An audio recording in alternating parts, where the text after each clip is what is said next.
जय माता दी। चैत्र नवरात्र के दौरान साधक पूरी श्रद्धा भाव से व्रत रखते हैं और माँ दुर्गा के 9 रूपों की पूजा अर्चना करते हैं।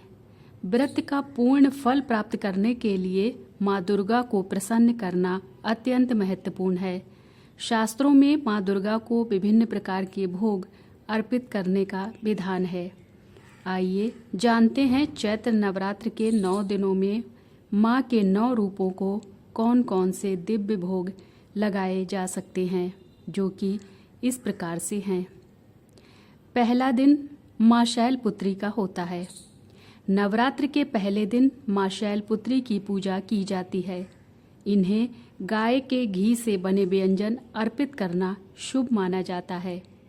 आप माँ को शुद्ध घी और चीनी से बनी पंजीरी या ऋतुफल अर्पित कर सकते हैं। दूसरा दिन माँ ब्रह्मचारिणी का होता है।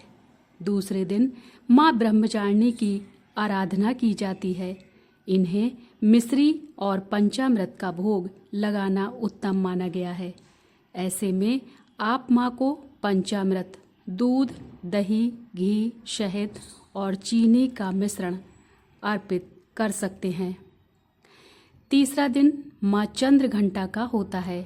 माँ चंद्रघंटा को दूध या दूध से बनी मिठाई जैसे खीर या बर्फी का भोग लगा सकते हैं। चौथा दिन माँ कूष्मांडा का होता है। माँ कूष्मांडा को मालपुआ का भोग अति प्रिय है। आप उन्हें हलवा या दही बड़े भी अर्पित कर सकते हैं। पांचवा दिन माँ स्कंद माता का होता है। पांचवें दिन माँ स्कंद माता की पूजा होती है। इन्हें आप केले या अन्य ऋतुफल अर्पित कर सकते हैं। छठा दिन माँ कात्यायनी का होता है। माँ कात्यायनी को शहद का भोग लगाना विशेष फलदायी होता है। ऐसे में आप उन्हें मिठाई में शहद मिलाकर भी अर्पित कर सकते हैं। सातवां दिन माँ कालरात्रि का होता है। माँ कालरात्रि को गुड़ का भोग बहुत प्रिय है। ऐसे में आप उन्हें गुड़ से बने प्रसाद जैसे हलवा या लड्डू अर्पित कर सकते हैं।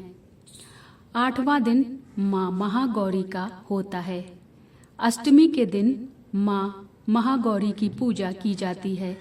इन्हें नारियल से बनी मिठाई का भोग लगाना शुभ माना जाता है।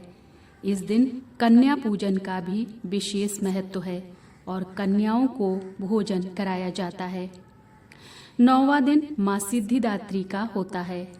नवरात्र के अंतिम दिन माँ सिद्धिदात्री की पूजा होती है।